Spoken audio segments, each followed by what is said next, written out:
कि सरकार मान ली है कि हम किसान हैं और किसान ही धरने पर बैठे हुए हैं और यहाँ पर मौका दिए हैं अंदर आने का, और यहाँ से कोशिश करेंगे कि हमारी आवाज़ सरकार तक पहुँच सके। किसान तो जहाँ भी रहते हैं वहाँ से लंगर चलाते हैं और सेवा देते हैं। मोदी भी एक कठपुतली है। ये अंबानी अडानी के घर के अंदर या पूंजीपतियों के घर के अंदर यहाँ देश के अंदर कंपनी राज चल रहा है। मोदी जी के भी बस की बात नहीं है, क्योंकि उसको भी एक तरीके से खरीद लिया गया है।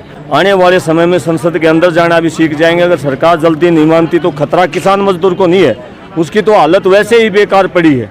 खतरा है पूंजीपतियों को और इन नेताओं को। इनको अपनी कुर्सी देखनी है या इन पूंजीपतियों ने अपनी कंपनियां देखनी है, तो किसान की मजदूर की बात को मानेंगे। आप मैम कहाँ से आई हैं? मैं झारखंड जमशेदपुर से हूँ और शुरू से किसान आंदोलन से जुड़ी हूँ, पहले दिन से। अच्छा। तो अब ये यहाँ पे जो आंदोलन चल रहा है, ये आंदोलन कब तक यहाँ पे रहेगा? जंतर मंतर पे? जंतर मंतर पे जब तक पार्लियामेंट चलेगा तब तक आंदोलन चलता है। पार्लियामेंट, लेकिन पहले यहाँ पर किसानों का भी सांसद चलते हैं। जी, पहले किसानों ने बोला था कि हम लोग संसद भवन पे जाके अपना धरना प्रदर्शन करेंगे, लेकिन वहाँ पे न जाके आप लोगों को यहाँ पे लाया सरकार ने मना कर दिया और यहाँ पर पार्लियामेंट में बोले कि पार्लियामेंट में नहीं आकर यहाँ पर जंतर मंतर पर धरना देने के लिए, इसलिए जंतर मंतर पे सब। हर जगह केवल सरकार की चलेगी, किसानों की बात नहीं सुनी? बस वही तो, इसीलिए तो हम आए हैं और इसीलिए तो धरना प्रदर्शन कर रहे हैं कि लोकतंत्र ने हमें जो अधिकार दिया है उस अधिकार का कोई हनन ना करे। अभी जो कुछ यहाँ पर हुआ तो क्या इससे आप क्या सोचते हैं, क्या नहीं? देखिए 26 तारीख को 8 महीने हो जाएंगे और 8 महीने से सरकार ने कोई भी बात नहीं सुनी है, कोई भी किसानों के हक में नहीं किया है। किसान लगातार संघर्ष कर रहे हैं। आप एक दिन का संघर्ष देखिए, इतना पसीना, इतनी गर्मी, इतनी धूप, इसी तरह लगातार बारिश में और ठंडे में किसान संघर्ष कर रहा है। तो यहाँ से हम उम्मीद करते हैं कि आवाज़ सरकार तक पहुँच सके। अब तो किसानों ने संसद के बाहर लंगर लगा दिया है, आप देख सकते हो। हाँ जी, लंगर चल रहा है।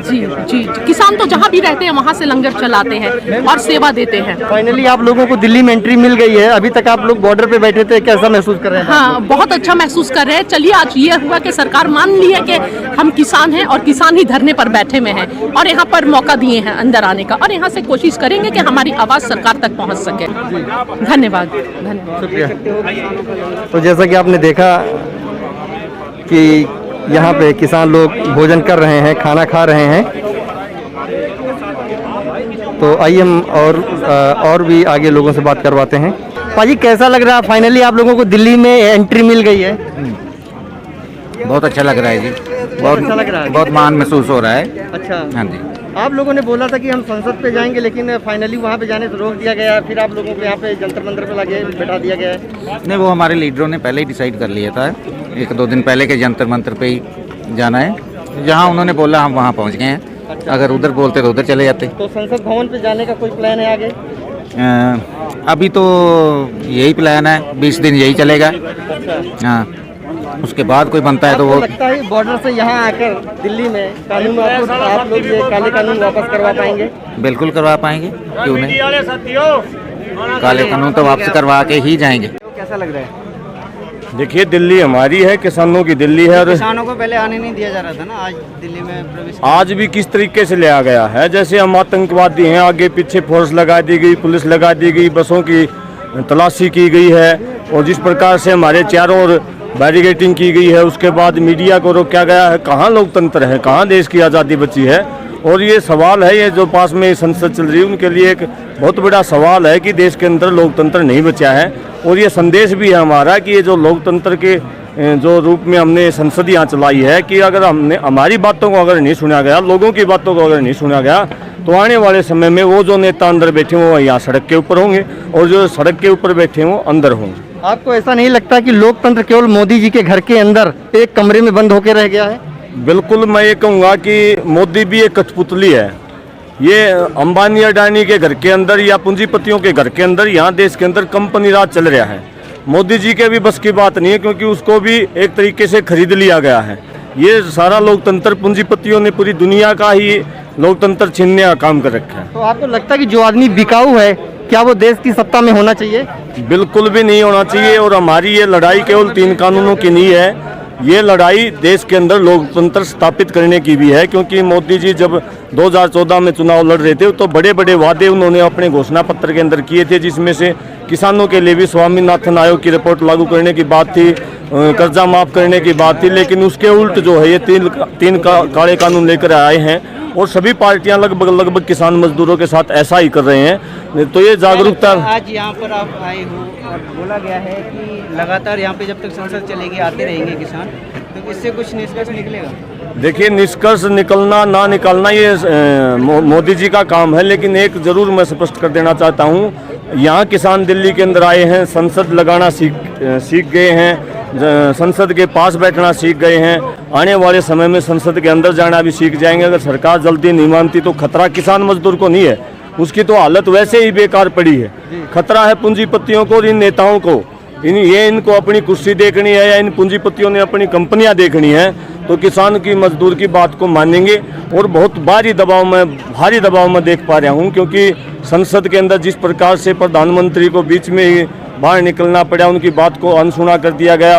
वही मोदी जी जिसको करोड़ों लोग फॉलो करते थे, वो आज ऐसी स्थिति आ गई है कि उसकी संसद के लोग उसको सुनने को तैयार नहीं है। तो दबाव बहुत भारी है और निश्चित तौर पर हम जीतेंगे। कहाँ से आए हो सर? मैं हिसार से आया हूँ, भारतीय किसान संघर्ष समिति। हाँ, तो आपको क्या लगता है कि अगर पहले आप लोगों ने बोला था कि संसद पे जाएंगे, लेकिन फाइनली आप लोगों को जंतर मंदिर पे लाके रखा गया है? मैं कैद करके ला गया यहाँ तक भी। आगे पीछे जो हमारी बसें थी, आगे पीछे पुलिस की गाड़ियाँ थी, जानबूझ के हमारी जो बसें थी उसके अंदर भी पुलिस थी।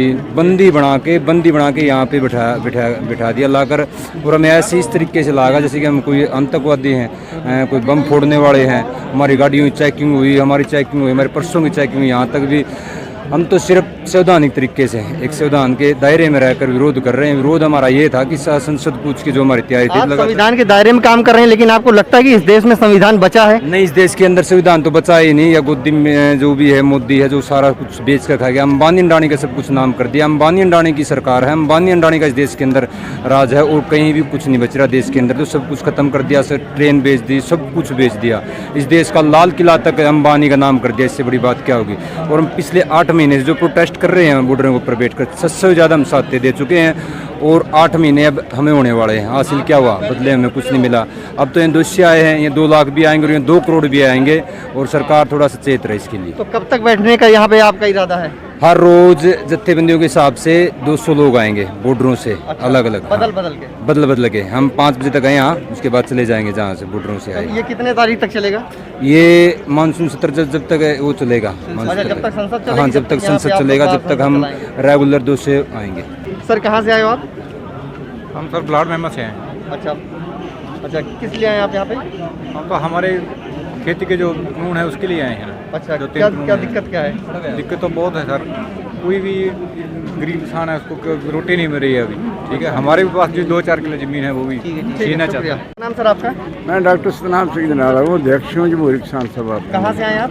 मैं वो बॉर्डर से आया हूँ, अजनाला क्षेत्र है जहाँ का सांसद किसानों को बनकर आया हूँ, बुलारा भी बन के आया हूँ, आगू हूँ। सभी जो बातें ज़्यादा हुई हैं उनके भी हम शामिल थे। मैं तो कहना चाहता हूँ जो हमें उन्होंने मंजूरी दी है, ये हमने मांगी नहीं है मंजूरी, हमका प्रेशर है। असी सांसद के साथ ही तो किसी पत्ता नहीं झुलन देंगे। ये लोगों को किसाना का प्रेशर है। हम उनको बताना चाहते हैं, तुम हमारी रोटी खोना चाहते हो, हमारे खेत खोना चाहते हो, ये देश को बर्बाद करना चाहते हो। तुसी जो आलू है किसान को 4 रुपये लेकर उसको 200 रुपये के चिप्स से आने से कुछ फर्क पड़ेगा सरकार पे? बहुत पड़ेगा जी। है पढ़ नहीं रहे, आप देख नहीं रहे कितना फ़र्क है। मीडिया पर फ़र्क है कि नहीं है? मीडिया को जिस तरह आप लोगों से बात नहीं करने दिया जा रहा था, अंदर नहीं आने दिया जा रहा था, हमने बुलाया प्रेशर से बुलाया कि नहीं बुलाया? आप उनका धन्यवाद करो। मैं आपका धन्यवाद किया, आप लेट आए हो, मैंने किया। हम लेट नहीं थे सर, हम लोग बाहर आपका वेट कर रहे थे कि हमको अंदर जाने दिया जाए, आप लोगों से बात करने दिया जाए। हाँ। लेकिन पुलिस प्रशासन हम लोगों को अंदर नहीं आने दिया। पुलिस प्रशासन की हम निंदा, दिल्ली पुलिस प्रशासन तो जितना वर्स्ट है दुनिया में कोई नहीं। इनकी जितनी भी निंदा करिए उतनी थोड़ी है। मीडिया को खराब करते, किसानों को भी करते और लोगों को भी करते हैं, मुलाजिमों को भी करते हैं। आपको नहीं लगता कि उनकी कोई मजबूरी हो शायद इसके पीछे? नो, कोई मजबूरी नहीं। हम कोई गन्ना लेके आए हैं, असी कोई साढ़े को सरकार का कोई प्रेशर हो उनके ऊपर? हाँ, वो तो सरकार का प्रेशर तो है ही है। गवर्नमेंट तो चाहती नहीं है, वो तो चाहती है भी हमें कोई टोका टाकी ना करे, हमसे कोई सवाल ना करे, हमसे कोई प्रश्न ना करे, पार्लियामेंट में भी ना करे। पार्लियामेंट ਦੇ ਵਿੱਚ तोमर जितना झूठ बोल रहे हैं किसानों के मसले में, दुनिया ਦੇ ਵਿੱਚ ग्लोबल झूठ बोलता ਹੁੰਦਾ ਸੀ। ग्लोबल सी जर्मनी का, हिटलर के साथ सी, वो बहुत झूठ बोलता था। चलिए बहुत बहुत शुक्रिया हमसे बात करने के लिए। हाँ, थैंक यू।